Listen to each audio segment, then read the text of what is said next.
Et nous vous recevons ce matin, Mickaël Delafosse, bonjour. Bonjour. Et bienvenue, vous êtes le maire socialiste de Montpellier. Mickaël Delafosse, vous avez entendu l'appel poignant du père de Mehdi Kessassi à Marseille, en marge des obsèques hier. Mehdi Kessassi assassiné jeudi dernier, le jeune frère d'Amine Kessassi, militant écologiste marseillais, très engagé contre le narcotrafic. Que dit le père? Mon fils de 20 ans est parti pour rien, il y en a marre. Monsieur le Président, il faut travailler ensemble. Je sais, Mickaël Delafosse, que vous êtes vous-même très engagé en première ligne à Montpellier contre le narcotrafic. Comment est-ce que vous réagissez à cet appel du père de Mehdi? D'abord, comme tout le pays, nous sommes dans l'émotion et aux côtés de cette famille. Amine Kessassi, c'est un militant politique, écologiste, très courageux. Un père qui a perdu 2 enfants et il faut entendre sa parole. Le narcotrafic, c'est en train de détruire la cohésion de la société, d'arracher des vies humaines. Un jeune homme qui voulait être policier. C'est à Nîmes, dans le quartier de Pisevin, une balle perdue d'un enfant de 10 ans qui a été tué. Au mois de juillet de l'année dernière, de cette année, Oui. c'est un homme qui est brûlé vif. Et sur les réseaux sociaux, on a fait circuler cette vidéo.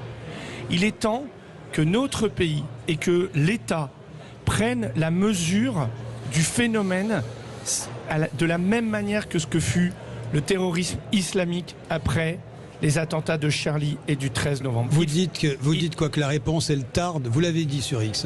La réponse, elle tarde. On ne peut pas dire on a voté une loi, on attend la loi. Il faut maintenant dire clairement les moyens qui vont être engagés contre le narcotrafic. Il faut être aux côtés de ceux qui s'engagent. Il faut entendre les médecins qui disent il est temps de mener des campagnes de santé publique. Il faut être aux côtés des maires. Comme moi, quand je lutte contre les épiceries nuits qui sont des lieux du blanchiment de l'argent, oui. Et que je dis il faut que les maires aient un pouvoir de contrôle sur le commerce, on ne nous réponde pas dans une espèce d'indifférence polie. C'est une lutte pied à pied, qu'aujourd'hui quand des dealers sont dans des logements sociaux, il faut que nous puissions très rapidement les expulser pour envoyer des signaux à des gens qui sont leurs voisins, qui ont peur. Voilà le travail qu'on doit mener. Mickaël Delafosse, vous le constatez à Montpellier, la multiplication, vous le disiez à l'instant, de barbiers, des shops de barbiers, d'épiceries de nuit, de tacos, de kebabs. Qu'est-ce que c'est? Il y a du blanchiment sous vos yeux, devant vous. Mais bien sûr, on voit des fonds de commerce qui sont rachetés en argent liquide pour blanchir l'argent qui a été mal acquis. Et donc, tous les maires voient surgir des épiceries de nuit, alors que il n'y a pas de besoin, c'est incompréhensible. Là, il y a un système du blanchiment. Mais on voit aussi des enfants. Nous sommes le pays de Victor Hugo et des Misérables. Et on voit des enfants qui ont moins de 16 ans, qui devraient relever de l'éducation nationale, de la protection de la jeunesse, devenir chouf ou mule. Aujourd'hui, ça ne fonctionne pas. On a une ASE qui est dépassée, où les gens sont très engagés mais qui n'y arrivent pas. On a une institution scolaire qui regarde ça de loin. On a aujourd'hui une autorité judiciaire qui manque considérablement de moyens. Les parquets manquent de moyens. Et donc il faut dire très clairement que c'est une priorité et une mobilisation de tous. Les maires doivent prendre part, je prends ma part. Oui. Il faut que l'État prenne sa part. Ça ne peut pas être, on a voté une loi, on attend.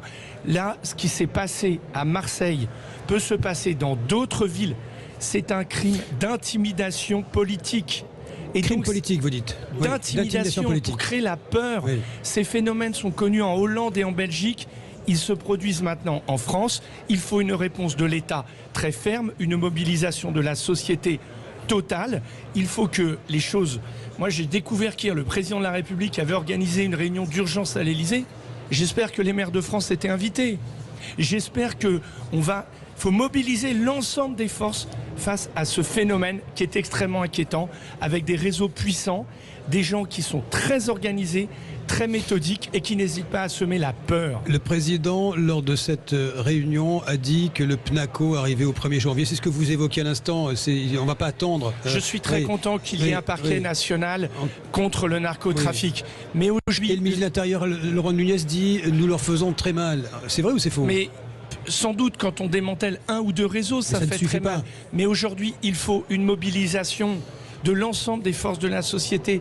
Aujourd'hui, les juridictions, les parquets ont peu de moyens, ou en tout cas, il faut en donner la priorité absolue. Moi, j'ai autorité sur une police municipale qui augmente de 50 agents. Elle est entièrement mobilisée aux côtés de la police nationale dans les prérogatives qui sont les nôtres sur cette question du narcotrafic. Ma brigade de tranquillité du logement social, elle opère des saisies. On travaille sur ces sujets. Et je crois qu'aujourd'hui, ce qui s'est passé, c'est pas un fait divers. C'est un fait qui nous oblige tous et toutes face à la réalité d'un phénomène extrêmement préoccupant pour la société. Parce que les mineurs qui sont choux ou mules, qu'est-ce qu'ils seront quand ils vont grandir ? Eh bien, ils vont continuer à nourrir un banditisme. Donc là, il faut prendre sur tous les sujets. Sécurité, justice, éducation, santé publique. C'est l'explosion de la cocaïne et de sa consommation.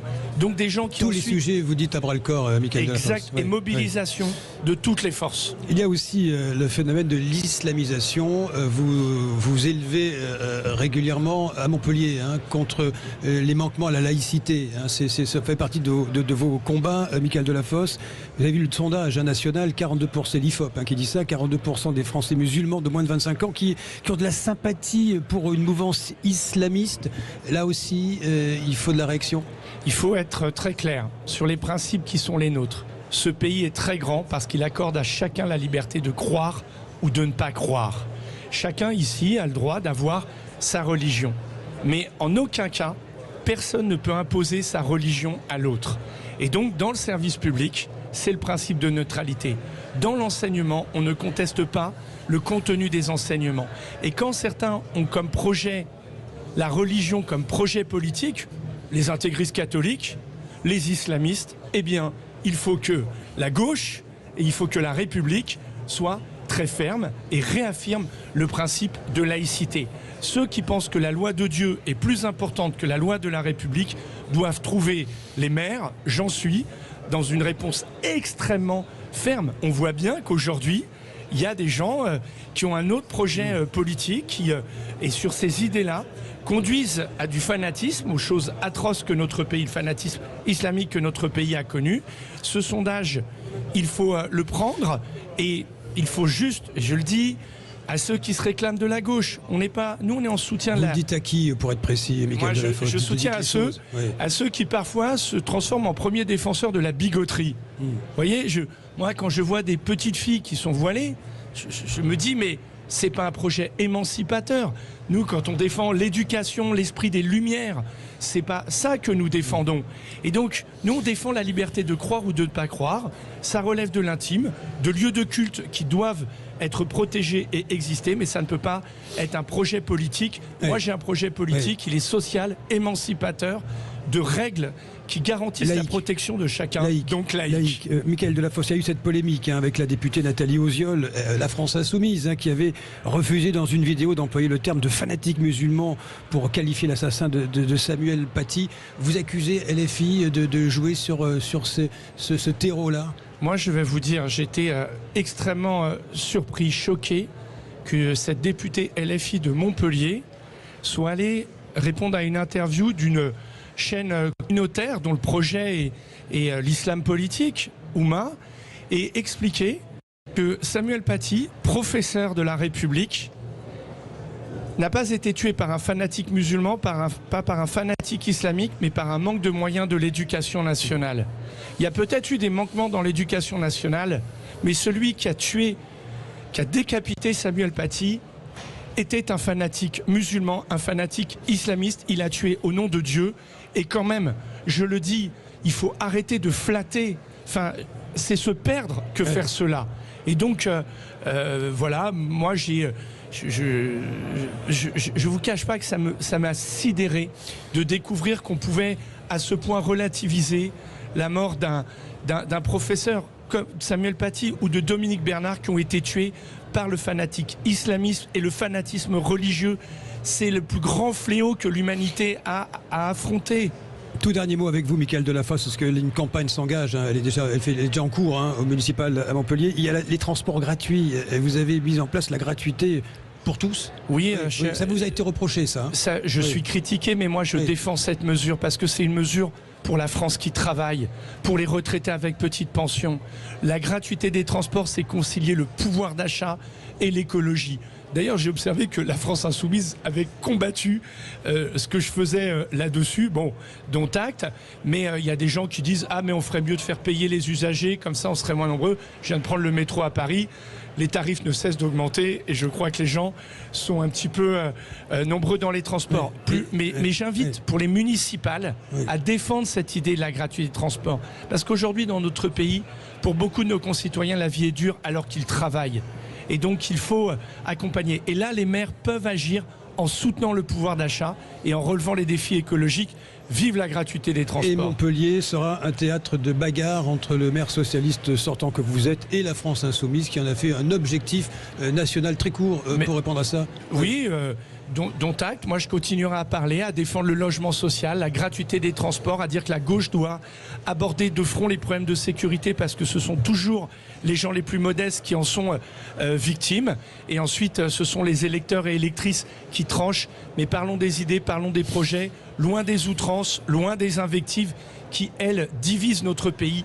Aujourd'hui, il faut nous unir face aux défis que nous rencontrons. Le narcotrafic en est un, les inégalités sociales un autre, le pouvoir d'achat est un enjeu absolument majeur pour chacun de nos concitoyens. Et là, les maires doivent aussi agir. Merci à vous, Mickaël Delafosse, d'avoir été l'invité de Sud Radio ici sur le stand de la Confédération des buralistes, maires socialistes de Montpellier. Justement, dans un court instant, avec Félix Mathieu, c'est quoi le problème? Nous parlerons de ces 18% du tabac fumé en France qui n'a pas été acheté chez les buralistes selon une étude des douanes. A tout de suite pour la suite de La Vérité en face.